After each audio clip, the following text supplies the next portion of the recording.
Luis es tambero. En su chacra de pocas hectáreas, cuida como nadie de sus vaquillonas Olando. No terminó la secundaria en el agroindustrial de su pueblo. Todos los días, Luis lleva los cientos de litros de leche cruda de sus vacas a la industria láctea de Pedro. Pedro es un productor de lácteos que pasteuriza, envasa y convierte en quesos, yogures y cremas la leche de todos los tamberos de la región.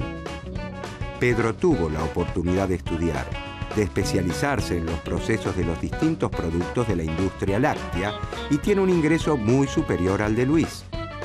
Luis quiere progresar, quiere aprender a elaborar sus propios quesos y cremas para convertirse en un empresario de la industria. Pero siguiendo el razonamiento de los clásicos y neoclásicos, Pedro le sugiere que no se meta en temas tan engorrosos, que se dedique a cuidar y a ordeñar sus vaquitas, que es el mejor en eso, y que le deje a él todo el tema de la producción, que para algo estudió, invirtió en maquinarias y equipos y maneja el tema como nadie. ¿Por qué Luis no puede producir sus quesos, envasar su leche y venderla para generar un mayor ingreso?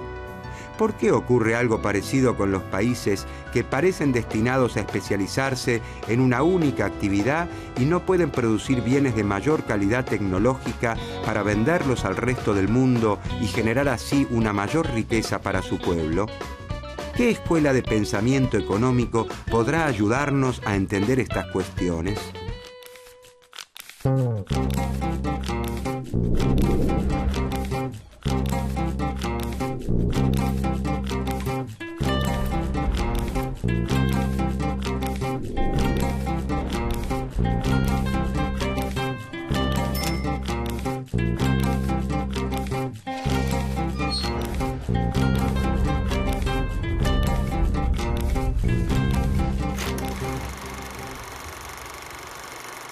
A comienzos del siglo XIX, los pueblos latinoamericanos se independizan de España. Dado que a diferencia de las colonias de Norteamérica no han desarrollado núcleos fabriles de importancia, estos países se especializan desde un principio en la producción y exportación de alimentos y de materias primas. A partir de este reparto, las naciones industrializadas se dedican a los bienes manufacturados de mayor complejidad y condicionan a las naciones menos desarrolladas a crecer hacia afuera. El modelo agroexportador, vigente en Argentina entre 1880 y 1930, es la máxima expresión de esa estrategia. La Gran Depresión de la década del 30 desintegra el orden establecido. El comercio mundial se derrumba y el crecimiento hacia afuera se queda sin el afuera. Los países se repliegan sobre sí mismos buscando el autoabastecimiento. Las naciones europeas desarrollan su propia producción y dejan de importar bienes agropecuarios. Las exportaciones latinoamericanas se desploman. A los países del sur ingresa menos moneda dura, fundamentalmente dólares, necesarios para la compra de los bienes industrializados que el norte fabrica. Ya no es posible adquirir aquellos bienes manufacturados que no se producían localmente. Los países latinoamericanos se ven forzados a un cambio de rumbo. No existe otra opción que fabricar aquello que venía del extranjero.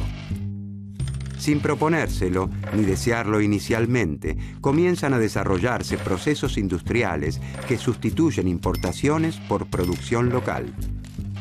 Surgen cada vez más empresas que contratan cada vez más trabajadores que ganan mejores salarios, que demandan entonces los bienes que esas empresas producen. Este esquema de crecimiento hacia adentro tiene un especial desarrollo en los países de mayor tamaño de la región, como Brasil, México y Argentina. Las incipientes empresas latinoamericanas son protegidas de la competencia extranjera gracias a los aranceles que establecen los gobiernos de la región. Además, se les otorgan créditos para que adquieran su equipamiento y se crean empresas públicas de modo que el Estado desarrolle actividades estratégicas. Se impulsa fuertemente la educación, la investigación científica y el desarrollo de la tecnología local. Se fundan organismos públicos para la difusión del conocimiento entre empresas industriales y agropecuarias. Esta estrategia de sustitución de importaciones permite reducir las compras al exterior de bienes industriales de consumo, como las prendas de vestir y ciertos alimentos. Con el tiempo, se extenderá a industrias cada vez más complejas. Sin embargo, el propio desarrollo de estas industrias comienza a generar un cuello de botella. Los países latinoamericanos no logran producir bienes de capital, es decir, bienes con los que se manufacturan otros bienes, como laminadoras de acero, plantas procesadoras de celulosa, máquinas, herramientas, bienes de mayor complejidad tecnológica. Vuelven a faltar dólares para importar esos insumos y maquinarias.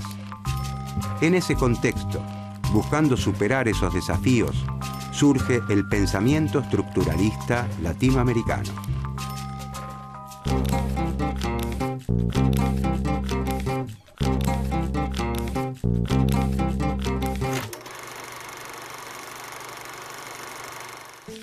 Al finalizar la Segunda Guerra Mundial, no hay duda sobre la debilidad que ha provocado el crecimiento hacia afuera en los países latinoamericanos. Las bruscas caídas en los precios de exportación de las materias primas y en las inversiones externas son identificadas como las principales limitaciones para el desarrollo de la región. En 1948, las Naciones Unidas crean la Comisión Económica para América Latina, la CEPAL. En la CEPAL, un equipo de académicos y funcionarios, dirigidos por el gran economista argentino Raúl Prebisch, comienza a plantear un nuevo enfoque para los problemas latinoamericanos. Nace el primer gran cuerpo de pensamiento latinoamericano, el estructuralismo. La obra que da inicio a la Escuela Estructuralista Latinoamericana es El desarrollo económico de la América Latina y algunos de sus principales problemas, de Raúl Prebisch, conocida también como el Manifiesto Latinoamericano. Los estructuralistas latinoamericanos señalan que los males que aquejan a la región se encuentran en problemas estructurales de nuestras economías y recomiendan una fuerte participación del Estado para la instrumentación de grandes políticas que transformen realmente a las naciones. Un esfuerzo sostenido y de grandes proporciones como jamás ha tenido que acometerlo hasta ahora América Latina, advierte Prebisch. El trabajo de Prebisch abre la puerta a la expresión del pensamiento de otros latinoamericanos que desafían los dogmas de los grandes centros industriales.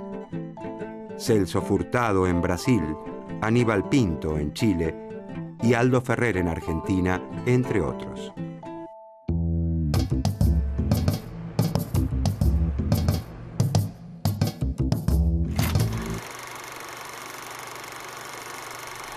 El pensamiento dominante, gestado en los países centrales, establecía que cada país debía especializarse en lo que hacía mejor, como si esto último fuera algo natural y no un producto de la historia.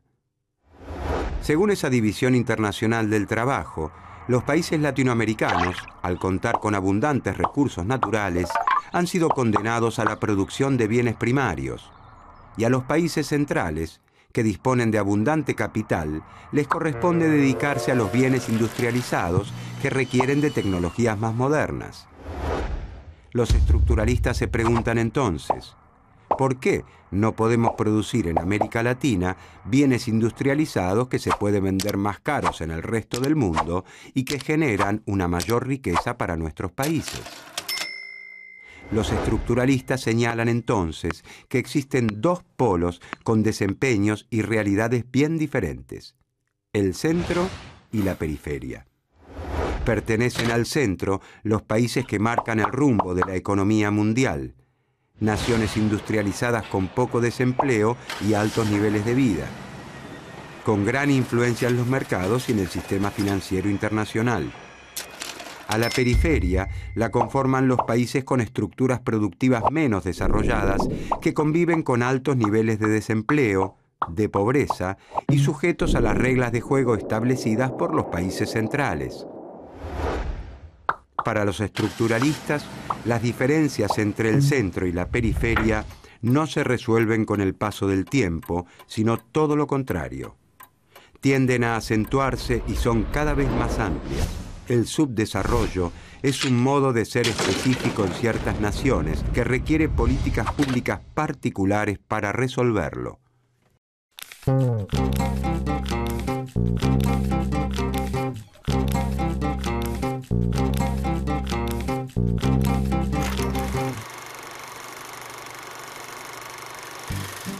Las diferencias estructurales entre el centro y la periferia han nacido en tiempos de la colonia, pero según el pensamiento estructuralista, se reproducen y se amplían con el correr de los años. Las estructuras del centro son diversas. Incluyen una amplia variedad de bienes y de servicios. Producen de todo un poco. Desde los bienes de consumo corrientes de la población hasta las maquinarias y equipos necesarios para el funcionamiento de sus fábricas. Además, son eficientes porque utilizan de forma homogénea modernas técnicas de producción. Las estructuras de la periferia, en cambio, son especializadas. Lejos de toda variedad y diversificación, se concentran en los productos agropecuarios y minerales. La demanda de la población de otros bienes de consumo se satisface mediante las importaciones de los países centrales. La estructura, además, es heterogénea porque coexisten las actividades que se destinan a exportaciones hacia el centro y que evidencian un gran desarrollo tecnológico, con otras totalmente relegadas que solo interesan a la periferia. Como consecuencia, conviven en América Latina áreas sumidas en el atraso con otras muy modernas, la pobreza extrema con la riqueza. El sector rural latinoamericano, al incorporar equipamiento en reemplazo de mano de obra, expulsa a miles de trabajadores que se trasladan a las ciudades en busca de una vida mejor. Sin embargo, la atrasada industria no tiene la capacidad suficiente para absorber a todos esos trabajadores desocupados y a los que se incorporan como consecuencia del crecimiento de la población.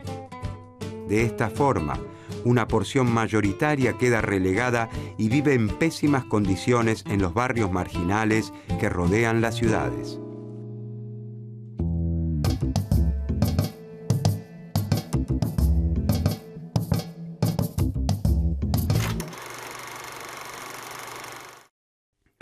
América Latina cuenta con hombres y mujeres trabajadores y con ganas de progresar.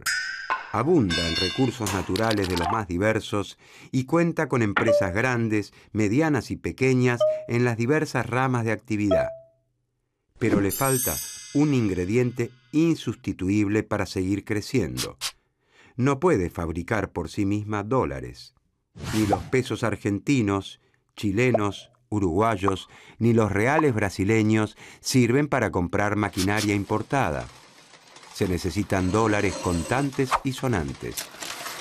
Como la existencia de dólares dependerá del éxito de las exportaciones de alimentos y de productos primarios, y estas exportaciones fluctúan constantemente en precios y en cantidades, la compra de insumos y maquinarias al exterior se ve interrumpida constantemente. Los estructuralistas denominan esta principal limitación al desarrollo latinoamericano como la restricción externa. La disponibilidad de moneda extranjera para afrontar las importaciones que aún no han podido ser sustituidas por la producción nacional se reconoce como un desequilibrio estructural, recurrente, cíclico. Origina caídas en la producción y el empleo. Provoca incertidumbre en los empresarios que dudan en invertir por miedo a que una nueva crisis pulverice sus ganancias. Además, para superar la escasez recurrente de dólares, los países latinoamericanos contraen deuda externa, pero no porque no tengan recursos, sino porque no disponen de moneda extranjera. Los dólares generados por las exportaciones de bienes primarios no alcanzan para hacer frente a las importaciones de bienes industrializados, porque los bienes industrializados que Latinoamérica importa son mucho más dinámicos que los productos primarios que exporta. Los avances tecnológicos les permiten a los países centrales sustituir cada vez más los productos naturales que produce la periferia por artículos artificiales, como fibras sintéticas en lugar de algodón y plásticos en lugar de caucho, entre otros. Y por otro lado son más dinámicos porque, a medida que crecen sus ingresos, los ciudadanos de los países centrales consumen cada vez más bienes industrializados diversos que ellos mismos producen. Para superar el principal limitante al desarrollo de la América Latina, la restricción externa, los estructuralistas proponen un cambio radical en las economías de la región, profundizando la industrialización.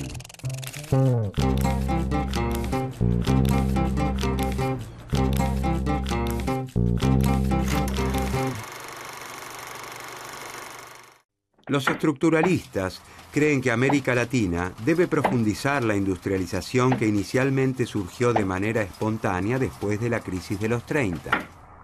De esta manera, se reducirá la dependencia externa de bienes manufacturados de mayor complejidad y se aliviará la restricción externa.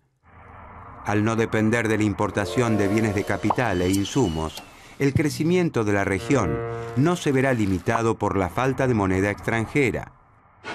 El desarrollo de nuevas industrias generará más puestos de trabajo, mejorará los salarios y logrará una mayor integración social, incluyendo a la población expulsada del campo. Para superar el atraso latinoamericano, los estructuralistas consideran que el Estado debe adoptar un rol fuerte y activo.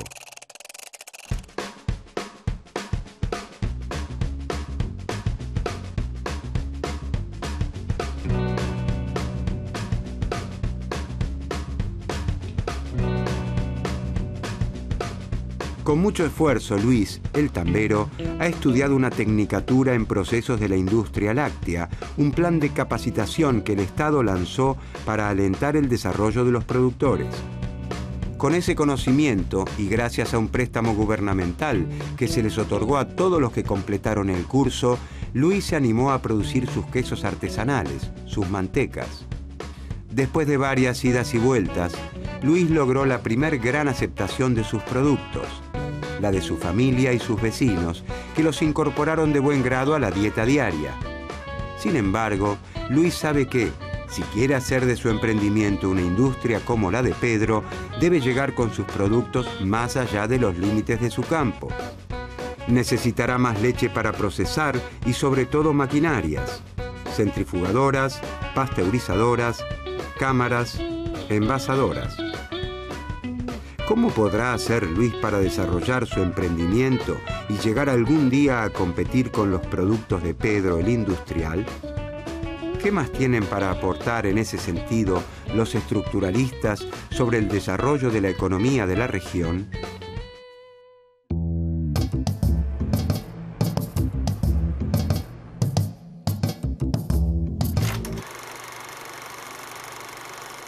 Para volverse más competitivas, operar de manera eficiente y aprovechar plenamente la capacidad de sus fábricas, algunas empresas industriales latinoamericanas necesitan dirigir su producción a mercados más amplios que los de su propio país.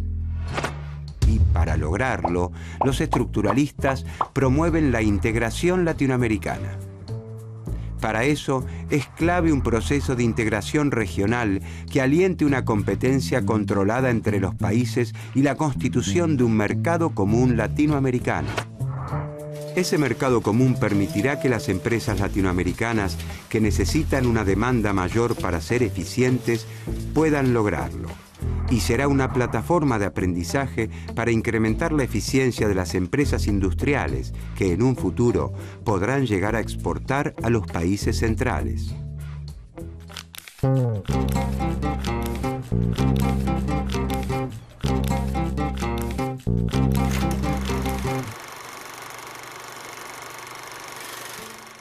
En un primer momento, y gracias a la estrategia de sustitución de importaciones, se crean cientos de miles de puestos de trabajo en la industria.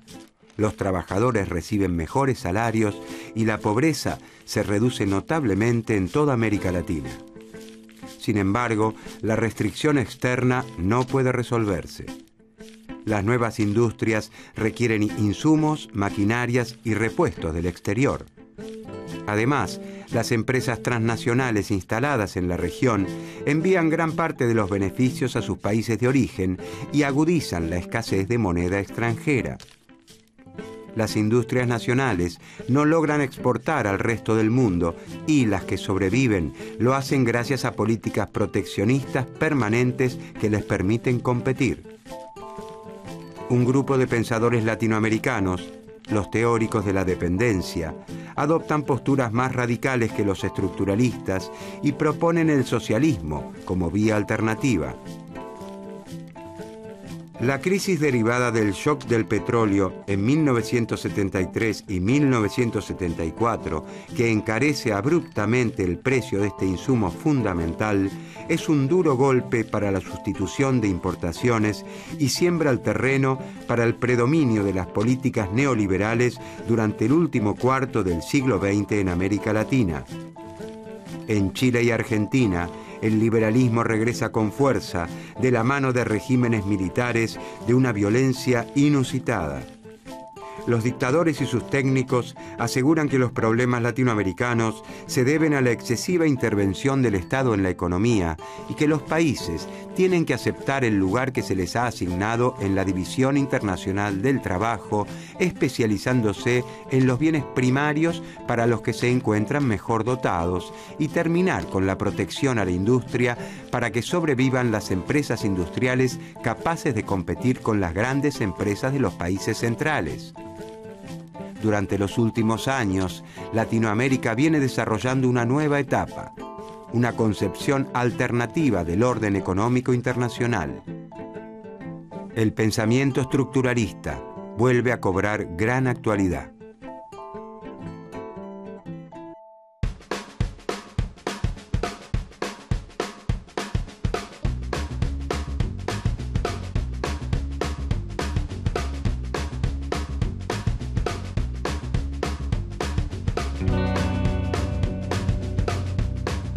El Estado ha decidido apoyar los emprendimientos de productores como Luis, que le agregan valor a su producción y generan nuevos beneficios para el país.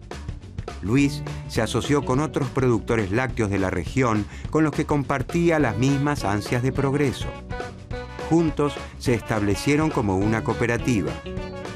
Adquirieron maquinarias gracias a los préstamos a muy baja tasa que les otorgó el Estado. Sus quesos, yogures, leches y mantecas con marca propia comienzan de a poco a ganar espacio en las góndolas de los mercados de la región, del país y del mundo. Por primera vez, Luis y sus socios sueñan despiertos mientras contemplan la Vía Láctea.